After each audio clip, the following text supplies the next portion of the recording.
مصطفیٰ صلی اللہ علیہ وسلم۔ قابل قدر فضیلت الشیخ جناب نصیر احمد عمری حفظہ اللہ، امیر شہری جمعیت اہل حدیث وجے واڑہ، دیگر حاضرین، معلمات، اولیاء امور، طلبہ اور طالبات، پردہ نشین، خواتین اسلام، بزرگوں، دوستوں اور ساتھیوں، چند اہم اور ضروری باتیں آپ کے سامنے میں بتانے کی کوشش کروں گا۔ اللہ رب العالمین سے اس دعا کے ساتھ کہ اللہ تعالی ہمیں کہنے سے زیادہ اور آپ کو سننے سے زیادہ ہم دونوں کو اس کے اوپر عمل کی توفیق نصیب فرمائے۔ محترم حاضرین، علم کا سیکھنا اور علم کو حاصل کرنا یہ ہر مسلمان کے اوپر اللہ کے نبی جناب محمد رسول اللہ صلی اللہ علیہ وسلم نے فرض اور واجب قرار دیا۔ چنانچہ نبی صلی اللہ علیہ وسلم کا ارشاد ہے، طلب العلم فریضۃ علی کل مسلم، علم دین کا سیکھنا ہر مسلمان کے اوپر فرض ہے۔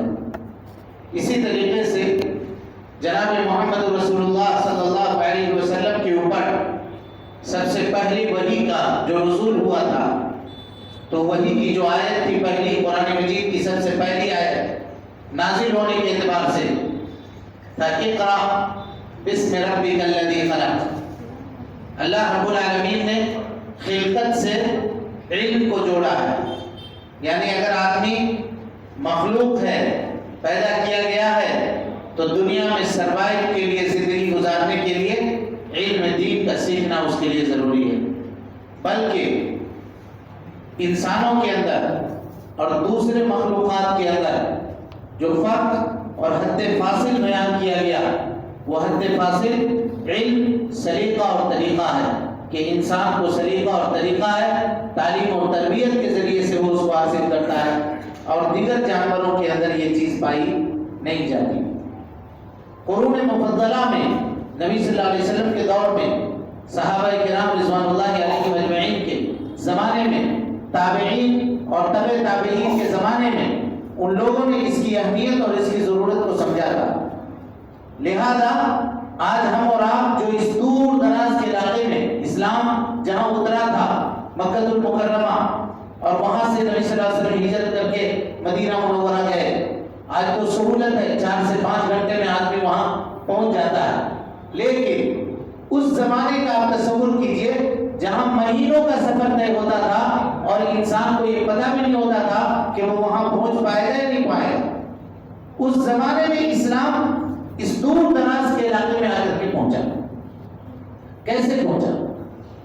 جو روش اور جو طریقہ کار ابھی ہمارا اور آپ کا ہے، اگر ہم اس دور کے اندر موجود ہوتے تو ہم 1 نسل اور 2 نسل تک بھی اسلام کی حفاظت نہیں کر سکتے۔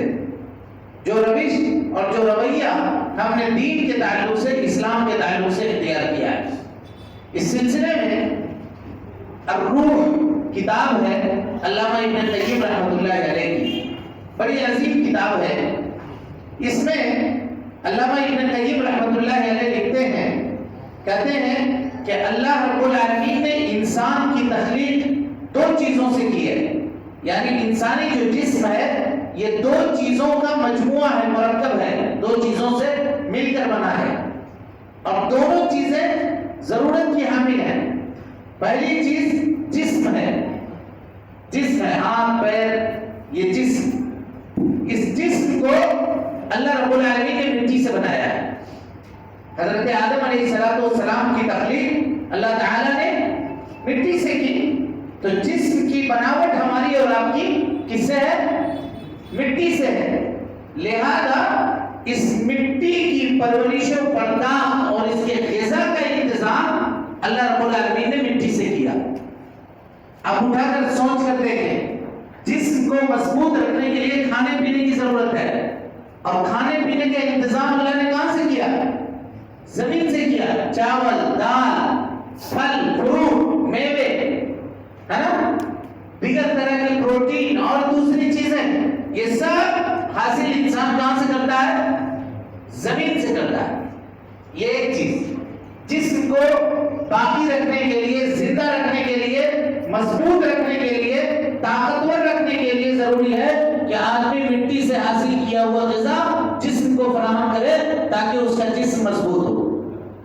اگر نہیں کھائے گا تو کمزور ہو جائے گا، اور اگر نہ کھائے بہت دنوں تک تو پھر مر بھی جائے گا. بغیر کھائے کوئی زندہ نہیں رہ سکتا. وَمَا جَعَلْنَاهُمْ جَسَدًا لَا يَأْكُلُونَ الطَّعَامَ وَمَا كَانُوا وَهُمْ خَالِدُونَ. اللہ رب العالمین نے کہا کہ دنیا میں ہم نے کوئی جسم ایسا بنایا ہی نہیں ہے کہ جو بغیر کھائے ہوئے زندہ ہے. کھانا ضروری ہے، نہیں کھائے گا تو مر جائے گا. یہ جسم کا انتظام ہو. دوسری چیز جو ہمارے اور آپ کے جسم میں ہے وہ ہے روح. روح اگر جسم سے روح کو نکال دیا جائے تو پھر اس جسم کی کوئی حیثیت باقی نہیں رہتی.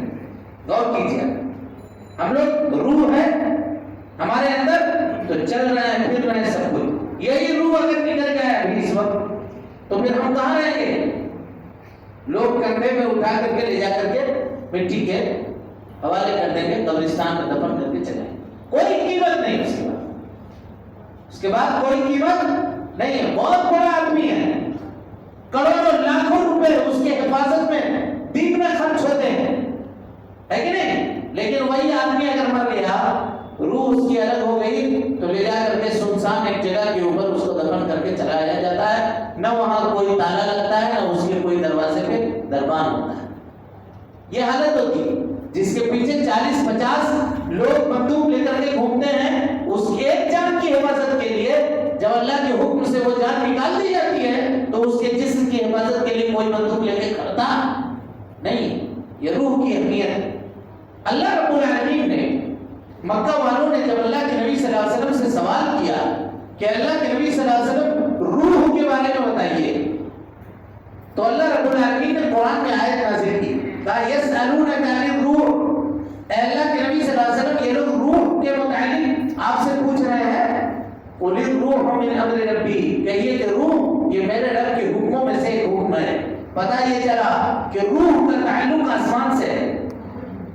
اللہ رب العالمین اور نبی صلی اللہ علیہ وسلم کی حدیث ہے بخاری اور مسلم کی، آپ نے فرمایا کہ تم میں کا کوئی بھی آدمی اپنے ماں کے پیٹ میں ایک مقررہ مدت تک ایک حیثیت میں رہتا ہے، پھر ایک حیثیت میں رہتا ہے، یہاں تک کہ جب 4 مہینے کی مدت وہ مکمل کر لیتا ہے تو اللہ رب العالمین فرشتے کو بھیجتا ہے، جو فرشتہ آ کر کے اس میں روح ڈال دیتا ہے.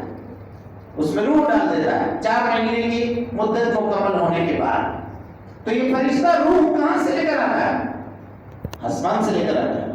جب روح آسمانی ہے تو اللہ رب العالمین نے روح کے غذا کا انتظام بھی کہاں سے کیا؟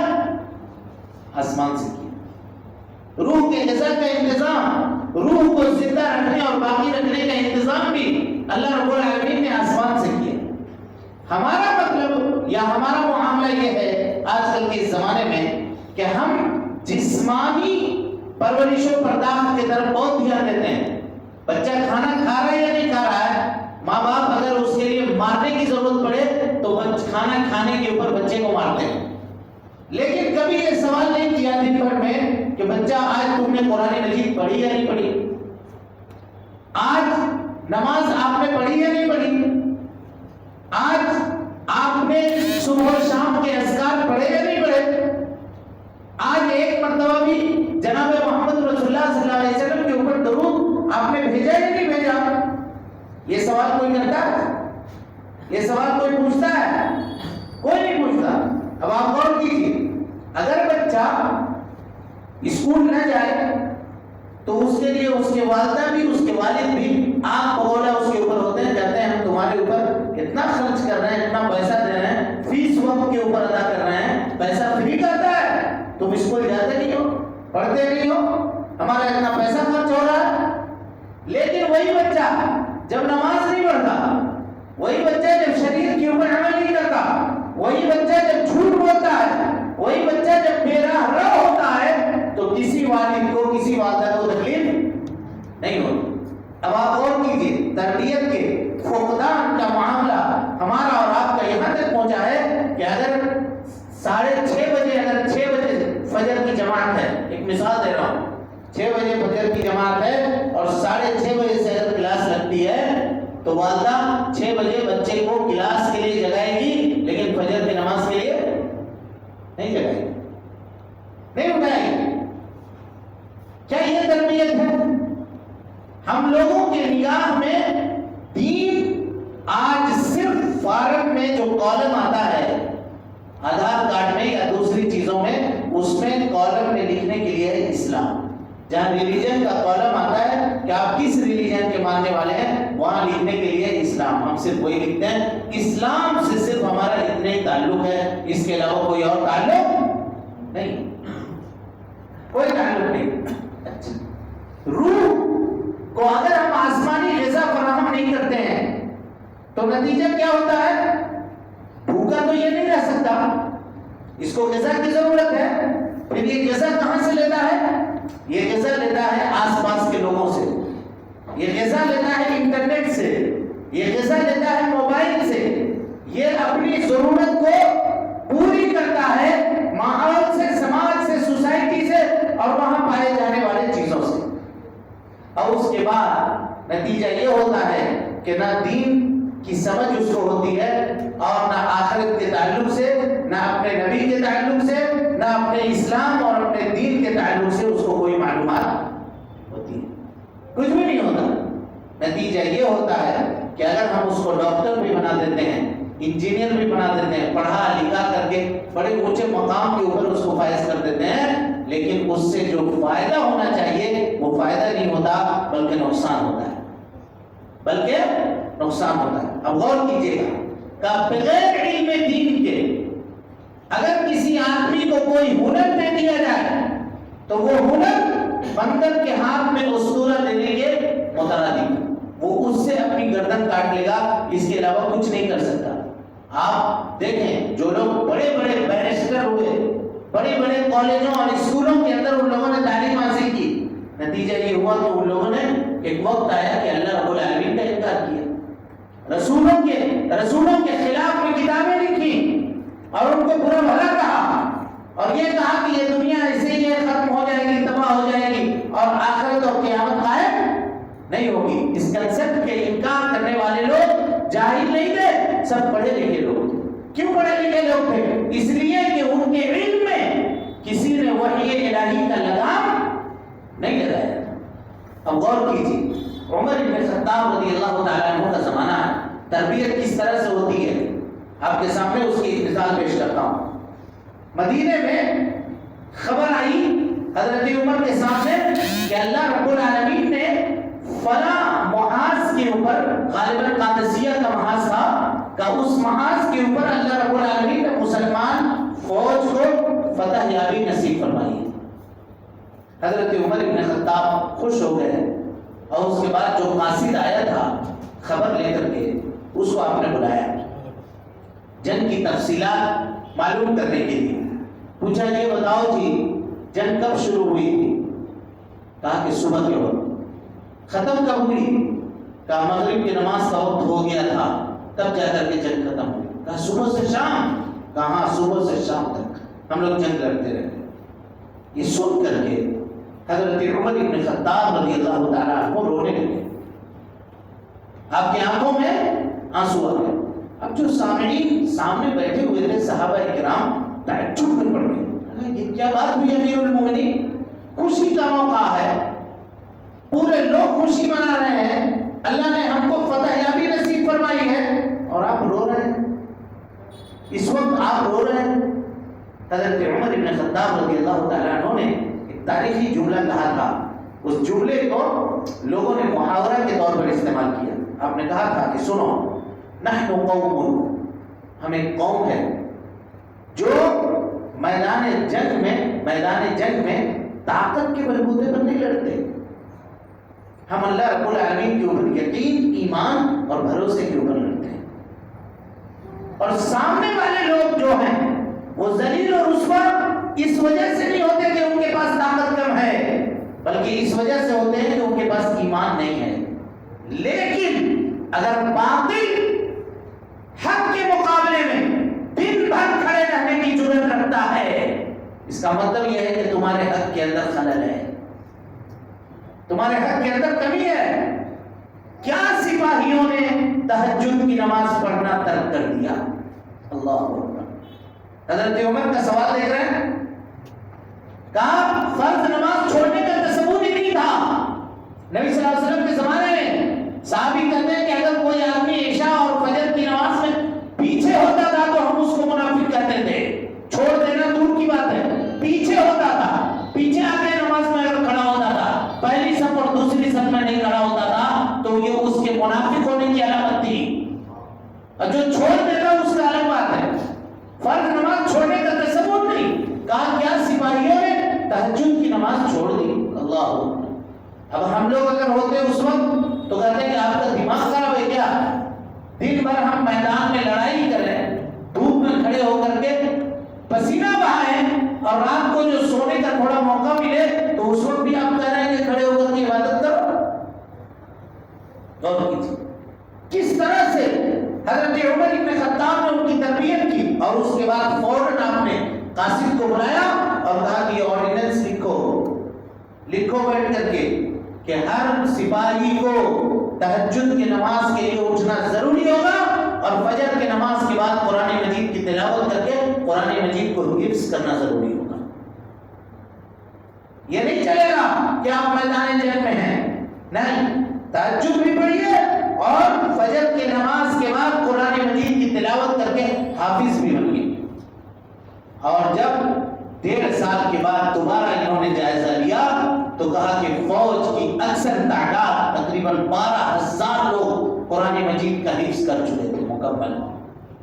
حضرت عمر بن خطاب نے کہا کہ اب میرے دل کو سکون ہے کہ اب تم میدان جنگ میں اگر تلوار بھی چلاؤ گے تو پورا کا پورا قرآن مجید تمہارے تلوار کی نگرانی کر رہا ہوگا، تم کوئی خلاف ورزی نہیں کرو گے، کسی کے اوپر ظلم نہیں کرو گے، کسی کے اوپر زیادتی نہیں کرو گے۔ حضرت عمر کے اس کنسپٹ اور نظریے کے اوپر غور کیجیے۔ ہم انجینئر بناتے ہیں، ہم ڈاکٹر بناتے ہیں، ہم دوسری اور چیزوں میں وکیل بناتے ہیں، لیکن ان کو یہ نہیں بتاتے کہ رشوت لینا حرام ہے، ان کو یہ نہیں بتاتے کہ جھوٹ بولنا حرام ہے، بلکہ جھوٹ بولنا تو آج کل کے زمانے میں یہ سکھایا جاتا ہے کہ لائف سٹائل ہے۔ کسی کو بیوقوف بنا دینا یہ سلیقہ ہے، یہ طریقہ ہے، یہ قرینہ ہے، بلکہ بیوقوف بنانے کی تعلیم لوگوں کو دی جاتی ہے کہ کس طرح سے کسی آدمی کو آپ بیوقوف بنا کر کے ٹھگ سکتے ہیں۔ وہ ٹھگنے والے لوگوں کا ایک گروپ ہے جو لوگوں کو ٹھگی سکھاتا ہے۔ اب غور کیجیے، ہم عیسائی مشنری اسکولوں میں اپنے بچوں کو داخلہ دلواتے ہیں، وہ بچے جاتے ہیں مشنری اسکول میں تعلیم حاصل کرتے ہیں، چھوٹے چھوٹے بچے 3 سال کے 4 سال کے، ان کے سبجیکٹ میں، ان کی کتاب میں ایک سبجیکٹ ہے، اس کا نام ہے سنڈریلا۔ کیا ہے؟ سنڈریلا۔ یہ سنڈریلا کون ہے؟ سنڈریلا ایک لڑکی ہے، 3 سال کی بچی۔ وہ کیا کرتی ہے؟ وہ اپنے ماں سے جھوٹ بول کر کے نکلتی ہے اور جاتی ہے کسی کام کے لیے۔ یعنی 3 سال کے بچے کو اسکول کے کتاب کے سبجیکٹ میں یہ تعلیم دی جا رہی ہے کہ اپنے گارجین کو بیوقوف بنا لینا اور ان کو جھوٹ بول دینا یہ لائف سٹائل ہے۔ اگر تم اپنے گارجین کو بیوقوف نہ بنا سکے، اس کا مطلب یہ ہے کہ تمہارے پاس طریقہ کار نہیں ہے۔ نتیجہ کیا ہوا؟ نتیجہ یہی ہوا کہ آج جو کلچر ہے بوائے فرینڈ کا، گرل فرینڈ کا، یہ کلچر کہاں سے آیا؟ یہ انہی لڑکیوں سے۔ اب 3 سال کے بچے کے دماغ میں جب یہ بات ڈال دی جائے گی کہ جھوٹ بولنا زندگی جینے کا طریقہ ہے، تو وہ بڑے ہو کر کے جھوٹ بولنا چھوڑے گا؟ کرے گا؟ بتائیے۔ بچے کا ذہن ایک سادہ اور وائٹ پیپر کی طرح سے ہوتا ہے، سفید پیپر ہے۔ ابھی اس میں آپ سیدھی لکیر کھینچ دیجئے یا اس میں ٹیڑھی لکیر کھینچ دیجئے، وہ لکیر قیامت تک پھر مٹنے والی، قیامت تک یعنی اس کے موت تک مٹنے والی نہیں ہوتی۔ شاعر کہتا ہے کہ اگر نوجوان آدمی چھوٹا بچہ اگر بیوقوفی کرے تو اس کے بیوقوفی کو سدھارنے کا موقع ہے، لیکن اگر بوڑھا آدمی بیوقوفی کرے، بڑا آدمی بیوقوفی کرے اور بیوقوفی پر جس کی تربیت ہوئی ہو، پھر اس کو سدھرنے کا کوئی طریقہ نہیں ہے۔ کیونکہ اب معاملہ یہ ہوا کہ ہم نے جب دینی تعلیم سے اپنے بچوں کو دور کیا تو یہ لوگ اسکولوں سے، کالجوں سے، آس پاس کے لوگوں سے ویسا کلچر حاصل کر کے مائل ہوتے ہیں۔ اب اس کا ایک بڑا فیکٹر یہ ہے، اب ذرا غور کیجیے گا، سمر اسلامی کیمپ کے اس مجلس میں صدارتی باتیں ہم آپ کے سامنے رکھ رہے ہیں۔ احصائیہ یعنی شمار آیا، لوگوں نے کاؤنٹ کیا کہ یہ 2-3 سالوں کے اندر لاک ڈاؤن کے بعد سے لے کر اب تک ہزاروں مسلم بچیوں نے اپنا دین ترک کیا، ارتداد کی راہ ان لوگوں نے اختیار کی اور کسی غیر مسلم کے ساتھ رشتے ازدواج میں، شادی بیاہ کے بندھن میں بن گئے۔ ہزاروں کے اندر اس کی تعداد ہے، اور یہ صرف ساؤتھ کا، نارتھ کا الگ ہے، اور پھر ممبئی وغیرہ کا جو معاملہ ہے، پونے وغیرہ کا، وہ الگ ہے، وہ اور دل دہلا دینے والی رپورٹیں ہیں۔ اور یہ وہ رپورٹ ہے جو رجسٹرڈ ہے، جو رجسٹرڈ نہیں ہے، جو چپکے سے ہو گیا معاملہ، اس کا تو علامہ والحفیظ، اس کا معاملہ الگ ہے۔ کبھی قوم کے سرکردہ لوگوں نے اس بات کے اوپر غور کرنے کی کوشش کی کہ یہ چیز کیوں ہے، کس لیے ہے؟ یہ صرف اس لیے ہے کہ ہم اپنے اولاد کو، اپنے بال بچوں کو، اب آپ غور کیجئے، ایک مثال لیجئے، کسی بھی بچی سے اگر آپ یہ کہیے کہ ہم تمہارا نکاح ایک چور کے ساتھ، ایک شرابی کے ساتھ کرنا چاہتے ہیں، کیا وہ تیار ہوگی؟ بولیے نہیں ہوگی، ہر چیز تیار نہیں ہوگی۔ کوئی بھی عورت اس بات کو، یا بچی اس بات کو پسند نہیں کرے گی کہ اس کا شوہر چور ہو یا اس کا شوہر شرابی ہو۔ لیکن اسی بچی سے آپ پوچھئے کہ تمہارا شوہر غیر مسلم ہے، وہ اس کو قبول کر لے گی، کیونکہ شرک کی قباحت جو اس کے دل کے اندر بچپنے سے بیٹھانی چاہیے تھی، وہ ہم نے نہیں ڈالی۔ توحید کی محبت اور توحید کی عصمت ہم نے اس کے دل کے اندر نہیں دیا۔ ہمارا دین سے عملی ثبوت کتنا ہے، یہ جاننے کے لیے آپ کسی بھی نماز میں آ کر کے حاضری لے لیں، گاؤں میں رہنے والے کتنے لوگ ہیں اور کتنے لوگ نماز پڑھتے ہیں۔ یہ دین سے عملی ثبوت ہے، اور دین کے اندر ہمارا نالج کتنا ہے، یہ جاننے کے لیے آپ کسی بھی اسکول اور کالج کے گیٹ کے اوپر ایک کاغذ قلم لے کر کے کھڑے ہو جائیں اور پوچھئے کہ جناب محمد رسول اللہ صلی اللہ علیہ وسلم کا پورا نام کیا ہے۔ پوچھئے آپ کو نبوت کب ملی، کسی بھی لڑکے سے پوچھئے، کسی بھی بچی سے پوچھئے کہ امہات المومنین میں کتنے لوگ تھے، ان کا نام بتاؤ۔ یہ بتاؤ کہ نبی صلی اللہ علیہ وسلم کو نبوت کب ملی، آپ صلی اللہ علیہ وسلم نے دین اسلام کو کتنے دنوں تک لوگوں کے سامنے پیش کیا، بتاؤ۔ کوئی نہیں بتا سکتا۔ لیکن اگر آپ یہ پوچھئے کہ فلاں کرکٹر کب پیدا ہوا، فلاں کب، اندرا گاندھی کب پیدا ہوئی، وہ کب بنی، اس کی حکومت کب ہوئی، اس کی حکومت کب قائم ہوئی، پھر پھر وہ اس کو بتانے کے لیے تیار ہے، اور وہ اس کو بتانے یا بتائے گا۔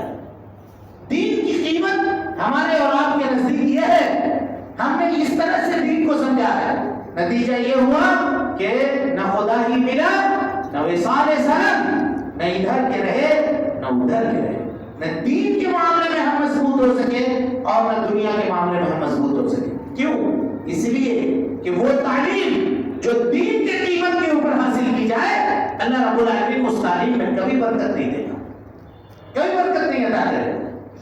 اگر ہم یہ سمجھتے ہیں کہ دینی تعلیم کا حاصل کرنا یہ درجہ نوسیت ہے، یہ سیکھنا، یہ فنڈامنٹل ہونا ہے، بیکورڈ ہونا ہے، تو آپ جان لیجئے کہ دینی تعلیم کو بھلا کر کے آپ اگر دنیاوی تعلیم کو حاصل کرتے ہیں تو دنیاوی تعلیم سے وہ فائدہ نہیں ہونے والا ہے جو فائدہ آپ لینا چاہتے ہیں۔ اس کی ایک مثال میں آپ کو دیتا ہوں اور دے کر کے بات کو ختم کرتا ہوں۔ انگریز جب آیا یا ہندوستان میں تو یہ لوگ کہتے ہیں آج کہ انگریز یہ ایک تاریخ کا ایک دوسرا پہلو ہے، جس کے اوپر غور بہت کم لوگوں نے کیا ہے۔ عام طور پہ ہم لوگ یہ کہتے ہیں انگریز کیوں آیا تھا؟ تجارت کے واسطے ہے۔ اس وجہ سے آیا تھا کہ یہاں سے جو دولت ہے وہ لوٹ کر کے لے جائے۔ ہم کو یہی بتایا گیا، ہم کو یہی سکھایا گیا۔ اس کے بیک گراؤنڈ میں جو معاملہ تھا وہ ہم نے کبھی نہیں سیکھا۔ آپ اس وقت کیا ہندوستان اٹھا کر کے دیکھ لیں، پورے ہندوستان میں اسلام کا پرچم لہراتا تھا، ہماری حکومت تھی، اور ہم اس خطے کے اندر سب سے بڑی طاقت تھے۔ کوئی ہمارے سامنے کھڑے ہونے کی جرات نہیں کرتا۔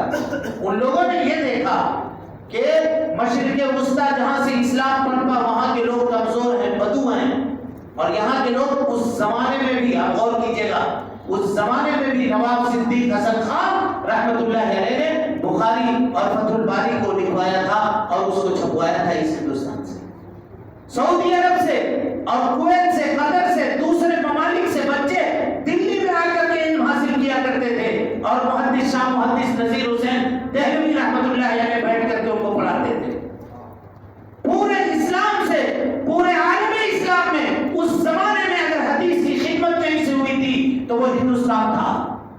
حدیث کی یہ چیزیں انگریزوں کو بھائی نہیں، اور انہوں نے یہ دیکھا کہ اگر یہ معاملہ پلٹ گیا، یہ معاملہ آگے چلا گیا، تو نتیجہ یہ ہوگا کہ یہ لوگ ہمارے اوپر قابض ہو جائیں گے۔ تجارت کرنا اور مال کو لوٹنا تو ایک بہانہ تھا، اس بہانے سے وہ داخل ہوئے اور اسلامی سلطنت کے بنیادوں کو دھیرے دھیرے کھوکھلا کرنا شروع کیا۔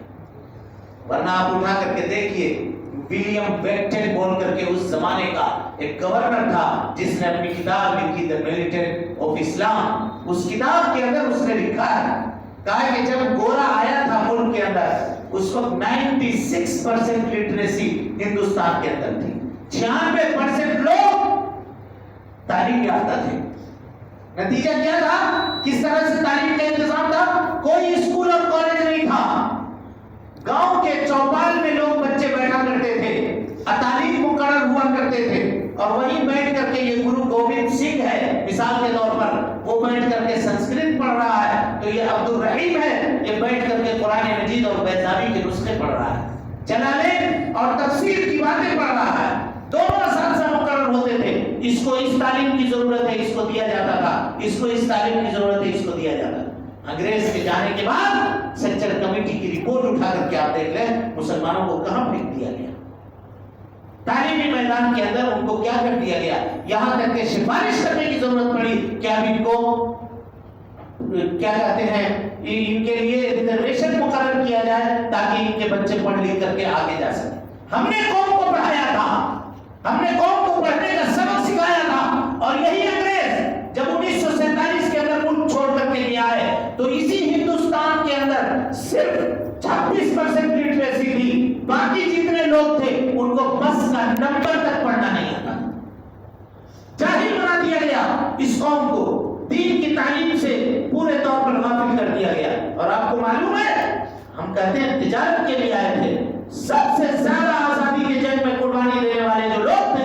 وہ علماء تھے۔ کیوں علماء نے قربانی دی؟ اسی لیے علماء نے قربانی دی کہ ان سے ان کے مسلک کو چھینا گیا تھا، وہ ٹوٹی چٹائی جس پر بیٹھ کر کے قوم کے نوجوانوں کی وہ تربیت کرتے تھے، ان سے اس تربیت کے راستے کو چھینا گیا تھا، جس کے درد کو وہ محسوس کرتے تھے، اور جس کی قیمت انہوں نے کالا پائی اور جیل کی سلاخوں کے پیچھے دے کر کے اس کی قیمت چکائی ہے۔ یہ تاریخ ہے ہماری، اور اس تاریخ کے باوجود آج جب ہم یہاں رہتے ہیں تو ہم نے اپنی تاریخ بھلا دی، گواہ کی، ہم نے جو اسلاف سے میراث پائی تھی، سریا سے زمین پر آسمانے، ہم کو دے پانا۔ اب سہولت ہے، تعلیم کا دور دورہ ہے، بول بالا ہے، تو اب ہم اپنے بچوں کو بھیجنے کے لیے تیار نہیں، اپنے بچوں کو ان چیزوں کے اوپر لگانے کے لیے تیار نہیں۔ قسم اللہ کی یہ تاریخ کا اتنا بڑا جرم ہوگا جس کے لیے تاریخ کبھی بھی ہم کو معاف نہیں کرے گی، کبھی معاف نہیں کرے گی۔ اور مورخ لکھے گا کہ ایک زمانہ تھا جہاں انٹرنیٹ تو فری دی جاتی تھی لیکن کتابوں کے اوپر ٹیکس لگائے جاتے تھے، اور نتیجہ یہ ہوا تھا کہ مسلمانوں نے اپنے بچوں کو برباد ہونے کے لیے 50,000 60,000 روپے کی خرید کر کے موبائل تو دیا تھا لیکن ایک عالم دین کو 500 روپے تنخواہ دے کر کے ٹیوشن پڑھانے کے اوپر رکھنے کے لیے اس کے پاس طاقت نہیں تھی. موبائل کا ریچارج کرنے کے لیے, سم کے ریچارج کرنے کے لیے ہم 400 500 700 کا پیکج 2 GB 3 GB کا انٹرنیٹ بھرانے کے لیے ہمارے پاس طاقت ہے. لیکن قرآن مجید کی تعلیم سکھانے کے لیے مسجد کا امام اگر 300 روپیہ مہینے میں پوچھ لے تو ہم کہتے ہیں کہ ارے تمہارا ریٹ اتنا زیادہ ہے 300 روپیہ. یہ دین کی قیمت ہے, وہ دین جس کے لیے ہم اپنا کہتے ہیں کہ ہم اپنا سب کچھ قربان کر دیں گے. جھوٹ بولتے ہیں. سب کچھ اگر ہم قربان کر دیتے اس دین کے لیے تو اس دین کی خدمت تو آج ہم اپنی زکات و خیرات سے کرتے ہیں. کوئی دیتا ہے اپنا راس المال نکال کر کے, وہ بھی مولوی کو حقیر اور ذلیل نگاہ سے دیکھتے ہیں جو آ کر کے آپ کے گاؤں میں آ کر کہتا ہے کہ میں فلاں مدرسے سے آیا ہوں اور اس لیے آیا ہوں کہ آپ ہمارے بچوں کے کھانے پینے کا انتظام کیجئے اور اپنے زکات خیرات اور فطرے اور صدقات سے اس مدرسے کی مدد کیجئے. شرم نہیں آتی ہے؟ وہاں جہاں قرآن مجید کی تعلیم ہوتی ہے, وہاں جہاں حدیث مصطفیٰ کی تعلیم ہوتی ہے, اس حدیث مصطفیٰ کی ترویج اور ارشاد ہم آج اپنے میل اور کچیل سے کرتے ہیں اور ہم کہتے ہیں کہ ہم مسلمان ہیں.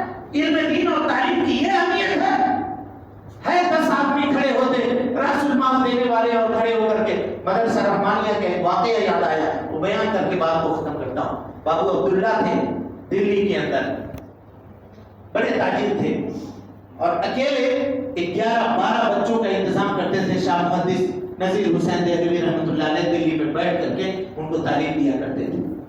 ایک وقت آیا کہ ان کے کاروبار میں آگ لگ گئی, پورا گوڈاؤن جل گیا. کپڑے کے بڑے تاجر تھے. صبح ہو کر کے فجر کی نماز کے بعد شاہ محدث نذیر حسین دہلوی رحمۃ اللہ علیہ نے شاگردوں کو جمع کیا. کوئی شاگرد بنگال کا تھا, کوئی آسام کا تھا, کوئی یو پی کا تھا, کوئی کہیں کا تھا, کوئی کہیں کا, کوئی بہار کا تھا, دور دراز کے سب شاگرد جمع کیا ان کو اور کہا کہ دیکھو بھائی جو یہ خرچہ اٹھایا کرتے تھے اب ان کے کاروبار میں آگ لگ گئی ہے, اس وجہ سے وہ یہ خرچہ نہیں اٹھا سکتے اور ہم آپ کے کھانے پینے کا بھی انتظام نہیں کر سکتے.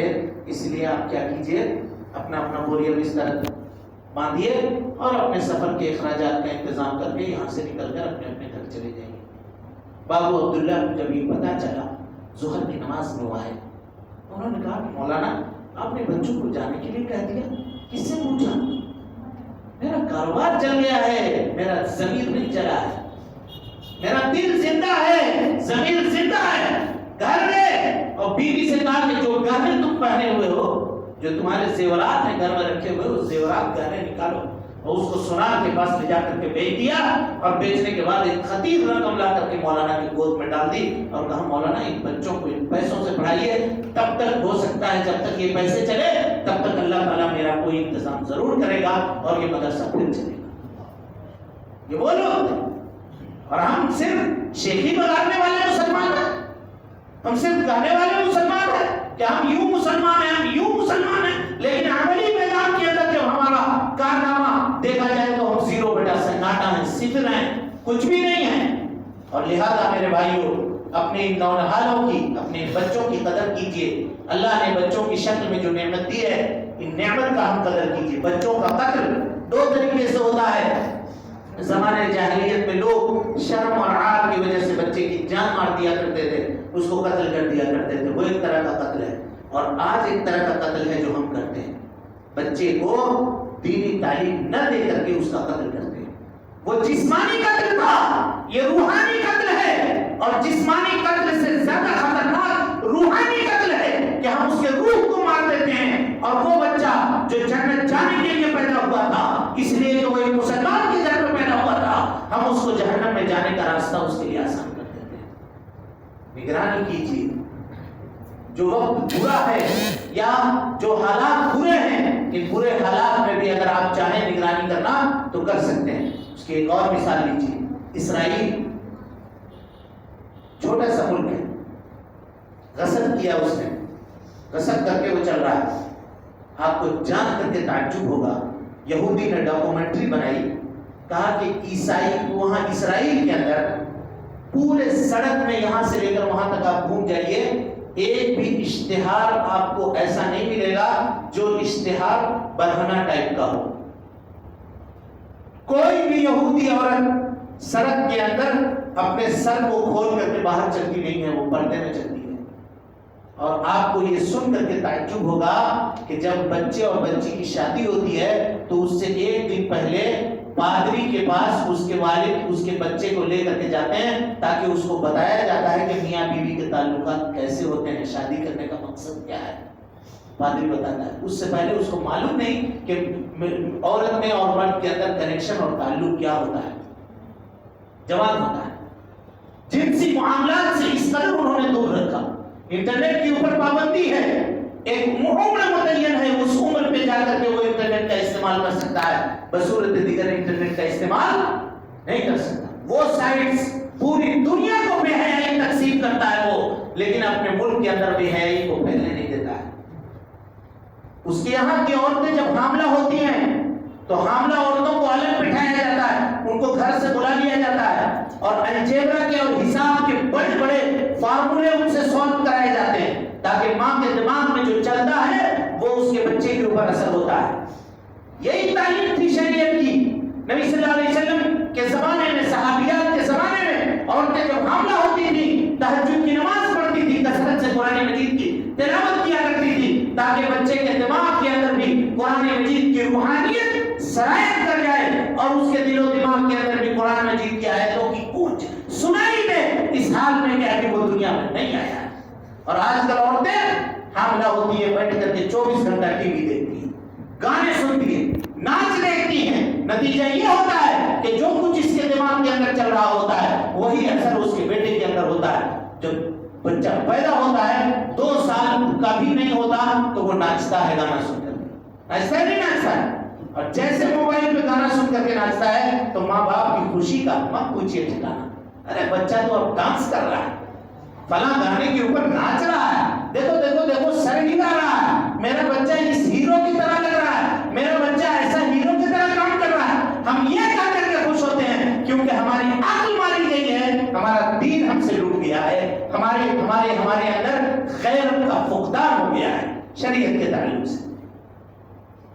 یہ حالات نہ وقت ختم ہوا ورنہ ہم وہ اس ڈاکومنٹری کے تعلق سے معاملات آپ کے سامنے واضح کرتے ہیں۔ کبھی پھر موقع ملا تو ہم اس تاریخ کے اس پردے سے ہم آپ کے سامنے تاریخ کے اس دبیز کونے کو ہم آپ کے سامنے اجاگر کرنے کی کوشش کریں گے۔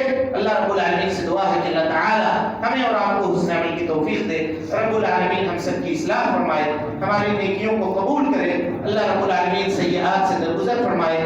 جن لوگوں نے اس سمر اسلامی کیمپ کو منعقد کیا اللہ رب العالمین ان کے حسنات کو قبول فرمائے، جو اساتذہ اور جو معلمات نے ان کے اندر اپنی قربانیاں پیش کی اللہ رب العالمین ان سب کو ذخیرہ آخرت بنا دے، ان کی اس خدمات کو جب تک زندہ رکھے، دین اسلام پہ زندہ رکھے اور جب اٹھائے ایمان پہ اٹھائے۔